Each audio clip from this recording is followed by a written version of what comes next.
Unisensor est une spin-off de l'Université de Liège, originaire du Centre d'ingénierie de protéines. Alors, la société est active dans le diagnostic agroalimentaire. Elle développe des tests rapides pour la détection des contaminations dans diverses matrices. Nous sommes un des 4 acteurs importants en termes de développement de tests rapides. La société occupe aujourd'hui 28 personnes et présente un chiffre d'affaires de 6,5 millions d'euros.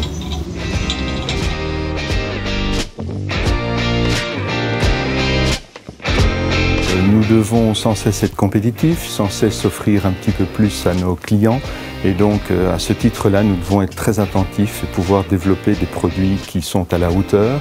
Nous avons dans notre équipe 8 personnes qui ne s'occupent que de programmes de recherche à temps plein, avec des collaborations extérieures en plus, bien entendu, qui sont des experts mondiaux dans le domaine.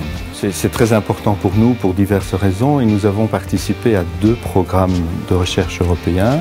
Le premier dans le cadre du programme numéro 6, le projet s'appelait Good Food, et le deuxième depuis 3 ans dans un programme qui s'appelle Confidence, qui est un projet qui réunit des experts européens pour mettre au point des nouvelles technologies de détection des contaminations dans les denrées alimentaires. Dans le cadre du projet Confidence, il regroupe 17 partenaires, 10 partenaires d'institutions de recherche, 5 universités, 2 grandes industries productrices de denrées alimentaires et nous, comme SME, comme petite société qui fabrique des tests de diagnostic. L'enveloppe globale du projet représente 11 millions d'euros et la part octroyée à Unisensor représente à peu près 600 000 euros avec une participation à hauteur de 75% de la communauté européenne. En tant qu'experts industriels, nous apportons une autre dynamique dans un programme de recherche.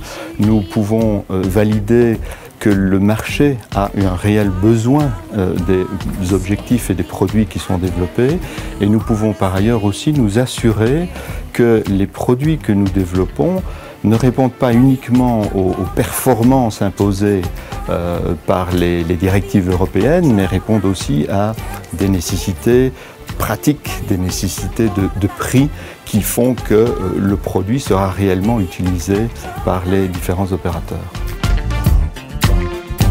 La première des choses que nous retirons, c'est évidemment les produits commercialisés. Grâce au programme de recherche, grâce à notre participation, cela va conduire à des résultats concrets et donc à mettre en place des fabrications de produits, de nouveaux produits pour la société.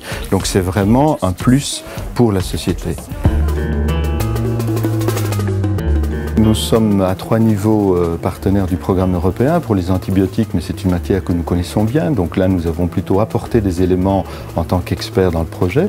Mais par contre, pour d'autres disciplines, comme les mycotoxines, nous n'y connaissions rien avant de rentrer dans le projet. Et c'est grâce au consortium et aux experts que nous côtoyons que nous avons pu bénéficier d'une expertise pour pouvoir développer des produits dans un nouveau secteur, dans une branche d'application que nous ne connaissions pas et nous allons mettre sur le marché très prochainement des tests pour permettre la détection des mycotoxines dans les céréales, domaine qui était inconnu avant que nous participions à ce programme Confidence. C'est très important de faire partie d'un réseau d'experts comme ça parce que ça améliore notre image de marque, notre carte de visite, parce que nos clients ne nous voient plus comme vendeurs de produits particuliers, mais ils nous associent à des experts qui participent à des développements de nouvelles technologies et ça c'est un élément excessivement important pour convaincre le client et établir un climat de confiance avec lui.